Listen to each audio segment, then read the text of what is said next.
dating UPLB student, no, naging NPA, namatay pala sa isang enkwentro. Sa Mindoro. Sa Mindoro. At upang bigyan tayo ng pagpapalino dito at ano ba talaga ang nangyari, makakasama po natin si Brigadier General Randolph Cabangbang, ang commander ng 203rd Infantry Brigade ng 2nd Infantry Division. Good morning po, General. Welcome po sa Laban Kasamang Bayan. Good morning, sir. Morning, sir. Magandang umaga sa inyo dyan, kay Attorney Lorraine, kay Eric at saka kay Dina. Doktor po ako. Doc Lorraine, Doc Lorraine General Cabangbang. Sorry po, Doktor.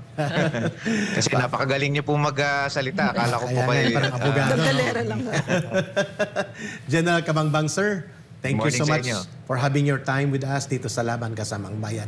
Sir, nakakalungkot itong balita na sa patuloy na security operations against the communist terrorist groups in the remnants dyan sa Mindoro.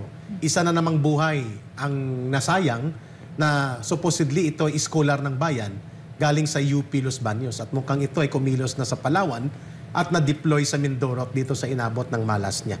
At nagpapatuloy ang inyong mga pagpapalakas ng security programs sa Mindoro upang lubusan ng mawala ang threat ng terorismo ng CPP, NPA, NDF. Please, balitaan niyo po ang ating mga kababayan. General Cabangbang. Yes, actually po, nung pong second week ng November, nagkaroon po tayo ng series of encounters and tinamaan po dito yung MRGU, yung Main Regional Guerrilla Unit ng Southern Tagalog Regional Party Committee.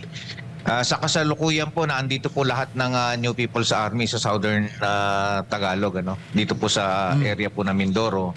And we have been hitting them since October. Yes. Ito nga pong pangyayari nung November, isa pong estudyante, isang very promising na estudyante from UPLB ay sa kasamang palad, tinamaan po namin at siya po'y namatay.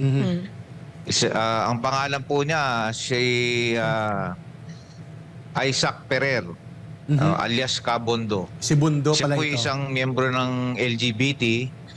Nag-iwan po siya ng isang party husband, isa rin pong LGBT, na isa rin pong student leader ng UPLB. Oh. Si Ivan Suniga. Nandun pa po siya, nananawagan nga kami sa kanya na kung maaari po ay bumaba na at siya po'y bibigyan natin ng tamang advice kung saan po siya makakapag-return to the folds of the law. Masama po yung nangyari sa kanilang pagsasama. I believe si Kabondo po ay nag-ooperate ngayon seeking for retribution. Namo-monitor po namin siya na bumababa sa mga bayan na naghahanap po ng target of opportunity.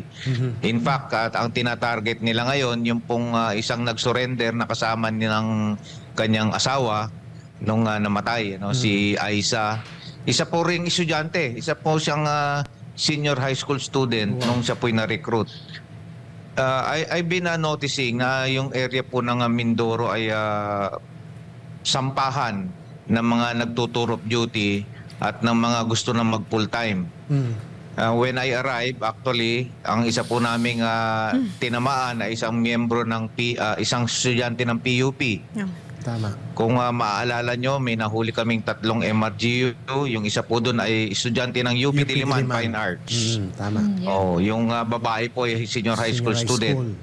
Mga miyembro po sila ng active members po sila ng Kabataan, Gabriela Youth, at saka Anak Bayan. Ito pong, sir, May tanong si Ma'am Rose. General Cabangbang, itong si Bondo? Bondo. Si Kabondo. Bondo. Si Ferrer, no? Sir, anong front organization ang nasalihan niya sa UP Los Baños? Actually, ang nakikita namin na member siya ng Kabataan. Sila Kabataan pong Party. dalawang, yung kanyang boyfriend. Dalawa silang miyembro ng Kabataan. 6 years na yata ito si Bondo. And ang sabi po ng magulang, twice lang daw siyang umuwi sa Pangasinan nung siya po estudyante ng UPLB. Then bigla na lang daw hindi na nag-contact sa kanila at ang last na sabi, nagtatrabaho na daw po siya. Sir, So yan po yung... sir, ilang taon siya? Si Bondo, I think, is around 28 years old. Pareho sila nung kanyang boyfriend na 28 years old. I think if you will search yung Ivan Zuniga, makikita nyo yung kanyang Facebook na ang gaganda actually, magaganda yung kanyang mga membership sa student organizations. Actually, isa siyang organizer. Very promising, napakaganda sana nung patutunguhan ng kanyang pagiging student leader. Nagkamali lang siya ng pasok.